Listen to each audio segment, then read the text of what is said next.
আসসালামু আলাইকুম, welcome back to my channel. আজ আমি কোনো প্রকার ওভেন ছাড়া বেকারির মতো পারফেক্ট কালার সহ বনরুটি বানিয়ে দেখাবো। প্রথম থেকে শেষ পর্যন্ত রেসিপি যদি হুবহু ফলো করে এই বনরুটিটি তৈরি করেন তাহলে ইনশাল্লাহ প্রথমবারেই পারফেক্টভাবে এই বনরুটিটি তৈরি করে নিতে পারবেন। যেহেতু এটা টিউটোরিয়াল ভিডিও তাই টেনে টেনে দেখলে বুঝতে পারবেন না, যেহেতু এখানে অনেক কিছুর খুঁটিনাটি দেওয়া আছে, তো অবশ্যই সম্পূর্ণ রেসিপিটি ফলো করে আপনাকে বানাতে হবে। তো চলুন দেখে নিই আজকের এই বনরুটির রেসিপিটি কিভাবে তৈরি করি। তো সর্বপ্রথম একটা বলে হাফ কাপ পানি নেব। এটা অবশ্যই কুসুম গরম হতে হবে, একটা আঙ্গুল চুবিয়ে রাখা যায় এমন অবস্থায়। দিয়ে নেব 1 টেবিল চামচের থেকে একটু কম ইস্ট। তো এটা অবশ্যই ইস্টটা অ্যাক্টিভ করে নিতে হবে। দিয়ে নেব 2 চা চামচ চিনি, এটা আপনারা কম বা বেশি করে দিতে পারেন। দিয়ে নেব হাফ চা চামচ লবণ, দিয়ে এটা কিছুক্ষণ মিশিয়ে তারপর এর মধ্যে দেব অর্ধেকটা ডিম, এটা না দিলেও হবে, অপশনাল। তারপর দিয়ে নেব 1 কাপ ময়দা, তো আমি আরও আধা কাপ পরে দেব। এখন দিয়ে নেব 2 চা চামচ সয়াবিন তেল। তো এটা এখন হাত দিয়ে ভালোভাবে মাখিয়ে নেব।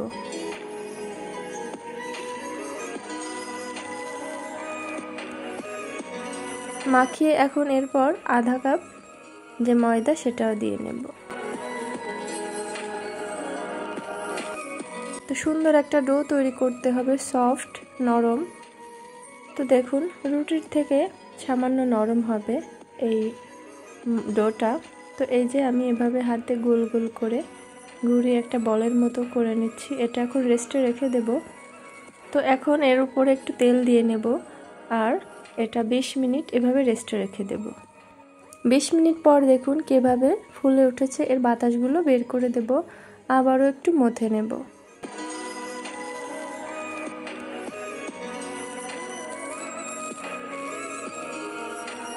তো এটা ভালোভাবে মথে আমি 4টা ছোট ছোট বনরুটি শেপ দিয়ে নেব। তারপর এটা আবারও রেস্টে রেখে দেব 20 মিনিট। তো 20 মিনিট পর এই যে দেখুন এটা ফুলে ডাবল হয়েছে।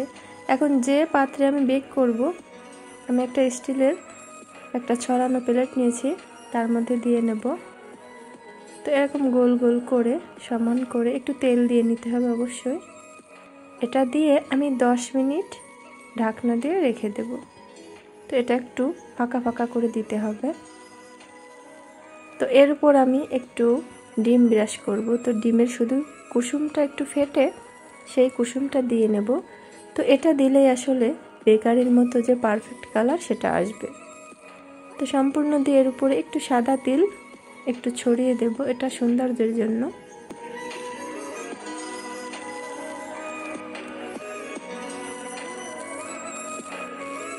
তো 20 মিনিট রাখার পর তারপর আমি চুলাতে বেক করতে এটা দিচ্ছি। দেখুন কিছুটা ফুলে উঠেছে।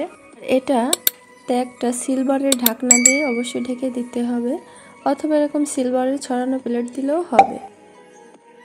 30 মিনিট পর দেখুন মাশাআল্লাহ কতটা সুন্দর কালার এসেছে, তার কতটা সফট হয়েছে। আজকের পাউরুটিটা একদমই গরম, হাত দেওয়া যাচ্ছে না। আমি আসলে গরম অবস্থাতেই এই ভিডিও ক্লিপটা নিয়েছি। তো দেখুন মাশাআল্লাহ কতটা পারফেক্ট হয়েছে। আমার পাউরুটিটা দেখে বোঝাই যাচ্ছে না যে এটা আসলে বাসায় তৈরি করা।